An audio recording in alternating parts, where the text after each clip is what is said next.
Pelayanan optimal terus diupayakan oleh Panitia Penyelenggara Ibadah Haji PPIH Arab Saudi, termasuk saat penyambutan jamaah yang baru saja tiba di Bandara Internasional King Abdul Aziz Jeddah. Salah satu bentuk upayanya adalah penyediaan bus bagi jamaah lansia dan penyandang disabilitas yang menggunakan kursi roda. Ada pemandangan yang berbeda saat sejumlah jemaah tiba di Bandara Internasional King Abdul Aziz Jeddah. Dalam gelombang kedatangan tersebut terdapat lebih banyak jemaah yang menggunakan kursi roda dibandingkan hari-hari sebelumnya.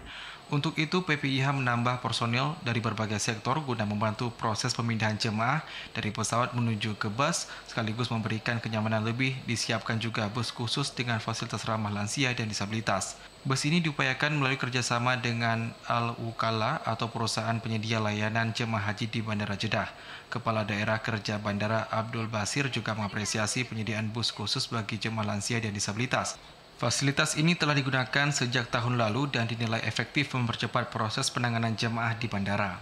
Ada bis khusus untuk bisa mengangkat jemaah, tidak harus digendong, tidak harus repot pakai alat apapun, tapi mereka ada bis yang ada lift hidroliknya mini gitu. Jemaah pakai kursi roda juga bisa dinaikkan, nanti baru didorong ke dalam bisnya.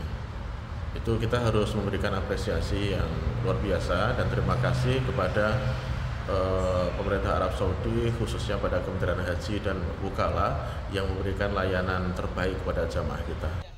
Jemaah dihimbau telah memakai ihram sejak berangkat dari embarkasi sehingga dapat mengambil miqat di dalam pesawat atau saat tiba di bandara. Tim Liputan TV Raja melaporkan. Labbaik Allahumma labbaik. لبيك لا شريك لك لبيك إن الحمد والنعمة لك والملك لا شريك لك